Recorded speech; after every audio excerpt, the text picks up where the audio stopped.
শুভ সন্ধ্যা। শুরু করছি পিসি বার্তার আজকের অনুষ্ঠান।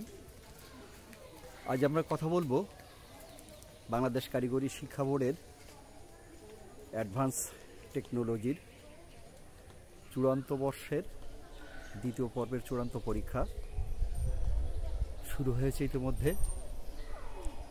গত 18 তারিখ থেকে পরীক্ষা শুরু হয়ে আজকে ছিল দ্বিতীয় দিন।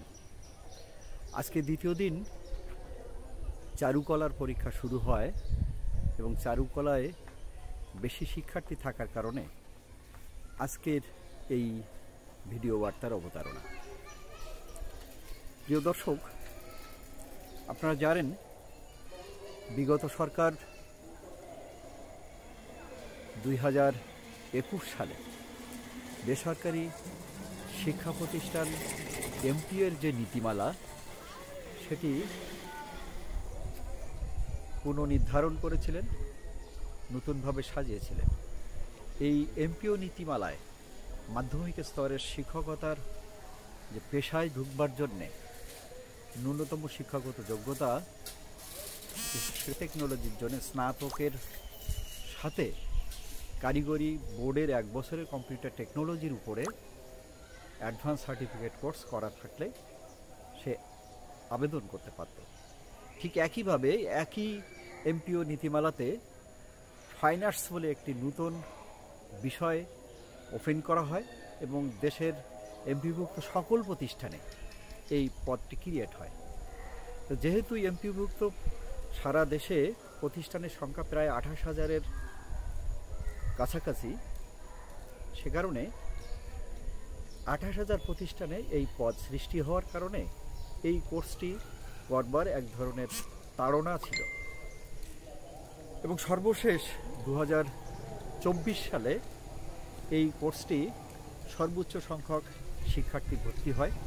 কিন্তু আপনারা জানেন 24 সালের মাঝ বরাবর এসে কোটা সংস্কারের দাবিতে শিক্ষার্থীদের একটি আন্দোলন সংগঠিত হয় এবং সরকার কঠোর হস্তে সেই আন্দোলন দমন করতে গিয়ে এই আন্দোলনটি বিস্ফোরণের চেহারা নেয় এবং দেশে একটি অভ্যুত্থান সংগঠিত হয়। এই অভ্যুত্থানের মধ্য দিয়ে একদিকে যেমন হাসিনা সরকার দেশ থেকে পালিয়ে যেতে বাধ্য হয়, আমরা যারা সাধারণ মানুষ চেয়েছিলাম এই পরিবর্তনের মধ্য দিয়ে সাধারণ মানুষের ভাগ্যের পরিবর্তন হবে।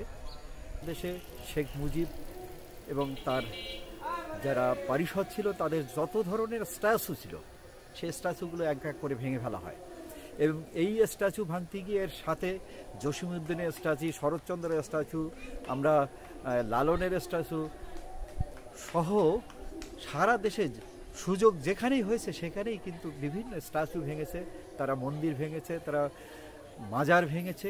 এ ধরনের একটি কর্মকাণ্ডের মধ্যে দিয়ে সারা দেশের সাধারণ মানুষের মধ্যে একটি ত্রাসের এবং ভয়ের পরিবেশ তৈরি করেছিল এবং সে কারণে পরবর্তী পর্যায়ে আমরা দেখেছি যে যেহেতু চারুকলা বিষয়টির সঙ্গে যে ললিতকলা নন্দনতত্ত্বের বিষয়টি থাকা, সেখানে স্থাপত্য, সেখানে সঙ্গীত, সেখানে চিত্রকলা, সেখানে ভাস্কর্য, সেখানে স্থাপত্য, সব কিছুই যেখানে জড়িত এবং তার মূল নিয়ে শেকড় ধরে যেহেতু টানাটানিটা শুরু হয়েছিল, ফলে মানুষের মধ্যে এক ধরনের ত্রাসের সৃষ্টি হয়েছিল। সেই ত্রাসের কারণে 25 সালে যে নতুনভাবে ভর্তি প্রক্রিয়া, সেই ভর্তি প্রক্রিয়ায় আমরা কিন্তু একটা মন্দাভাব দেখেছি। তো সে যাই হোক, আমরা এই বিষয়টি কাটিয়ে উঠতে চাই। যেহেতু সারা দেশে প্রায় সকল প্রতিষ্ঠানেই এই পদটি শূন্য রয়ে গেছে, একবার পরীক্ষা হয়ে গেল, সেই চারুকলায় পরীক্ষা হলেও অথবা এই অ্যাডভান্স সার্টিফিকেট কোর্স দিয়ে কম্পিউটার টেকনোলজির পরীক্ষা হলেও, নিয়োগের পরীক্ষা হলেও এখনও পর্যন্ত এনটিআরসি কিন্তু নিয়োগ দিতে পারেনি।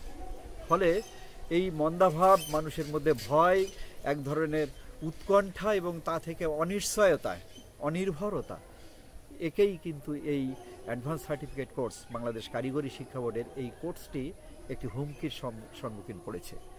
এখন আমি বলি যে 18 তারিখে যে পরীক্ষাটি শুরু হয়েছে এবং আজকে চারুকলার সবথেকে বেশি শিক্ষার্থী সারা দেশে পরীক্ষা দিতে গেল, এখানে কেন্দ্র ছিল সব মিলে 71টি, আপনারা জানেন সারা দেশের যে টিএসসিগুলো এবং কোনো কোনো ক্ষেত্রে পলিটেকনিক এবং সরকারি কোনো না কোনো প্রতিষ্ঠানেই কিন্তু এই কেন্দ্রগুলো নির্ধারিত ছিল। সাতক্ষীরা জেলার জন্য সাতক্ষীরা যে টিএসসি সেখানে পরীক্ষা সংগঠিত হয়েছে। এরকম 71টি কেন্দ্রে ৬,২৯৭ জন পরীক্ষার্থী অংশগ্রহণ করেছিল এবং এই শিক্ষার্থীরা সারা দেশে সব মিলায়ে ১৮১ প্রতিষ্ঠান থেকে তারা অংশগ্রহণ করেছে। এবং আপনারা যদি আমি টেকনোলজি ওয়াইজ যদি সংখ্যাটা বলি, ফাইন আর্টসে ছিল ৪,৫৮৭ জন, কম্পিউটার টেকনোলজিতে ছিল ১,৩৭৯ জন এবং ফিজিক্যাল এডুকেশনে সেখানে ৩৩১ জন, সব মিলে ৬,২৯৭ জন। আপনারা লক্ষ্য করছেন যে কম্পিউটার টেকনোলজি এবং ফিজিক্যাল এডুকেশনে শিক্ষার্থীর সংখ্যার প্রায় দ্বিগুণ হচ্ছে ফাইন আর্টস টেকনোলজি।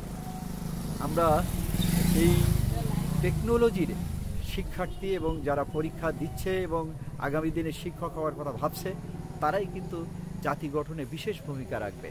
এই মুহূর্তে কম্পিউটার টেকনোলজি এবং ফাইন আর্টস টেকনোলজি থেকে যারা পাস করবে এবং আগামীতে এনটিআরসির পরীক্ষায় উত্তীর্ণ হওয়ার মধ্য দিয়ে তারা দেশের বিভিন্ন শিক্ষা প্রতিষ্ঠানে চারুকলার শিক্ষক কিংবা কম্পিউটার বা আইসিটির শিক্ষক হিসাবে তারা নিয়োগ পাবেন এবং জাতি গঠনে ভূমিকা রাখবেন এই প্রত্যাশা রাখি। আমাদের 18 তারিখ থেকে যে অ্যাডভান্স সার্টিফিকেট কোর্সের যে পাবলিক পরীক্ষাটি শুরু হয়েছে, এটা 22 তারিখ পর্যন্ত তৃতীয় পরীক্ষা হবে এবং 23 এবং 24 তারিখে ব্যবহারিক পরীক্ষার মধ্য দিয়ে এই 1 সপ্তাহব্যাপী এই পরীক্ষাটির চূড়ান্ত পরীক্ষাটির সমাপ্তি ঘটবে এবং 2 মাসের যে ইন্ডাস্ট্রিয়াল অ্যাটাচমেন্ট সেইগুলার মাপ সংযোজিত হয়ে একটি পূর্ণাঙ্গ ফলাফল ঘোষণা করবেন। পোস্ট গ্রাজুয়েট লেভেলের এই কোর্সটি আগামী দিনে শিক্ষার সঙ্গে বিশেষ ভূমিকা রাখবে। সাতক্ষীরাতে এই প্রশিক্ষণটি কোথায় কোথায় অ্যাভেলেবেল আছে আপনারা জানেন। সকাল কম্পিউটার প্রশিক্ষণ কেন্দ্র সাতক্ষীরা জেলার প্রথম কারিগরি বোর্ড অনুমোদিত বিশেষায়িত প্রশিক্ষণ প্রতিষ্ঠান। এই প্রতিষ্ঠানটি 2017 সালেই বাংলাদেশ কারিগরি শিক্ষা বোর্ড যখন অ্যাডভান্স সার্টিফিকেট কোর্স শুরু করে তখন থেকেই এই কোর্স ফাইন আর্টস এবং কম্পিউটার টেকনোলজি পরিচালনা করে আসছে। এর বাইরেও সাতক্ষীরায় আরও 5টা প্রতিষ্ঠানে এই অ্যাডভান্স সার্টিফিকেট কোর্স এই প্রশিক্ষণটা হয়। এর মধ্যে বিশেষভাবে উল্লেখযোগ্য হচ্ছে সুন্দরবন কম্পিউটার টেকনোলজি এবং ক্রিয়েটিভ। এদের মাধ্যমেও বেশ একটি উল্লেখযোগ্য সংখ্যক শিক্ষার্থীরা কিন্তু এই প্রশিক্ষণটা নিতে সক্ষম হয়।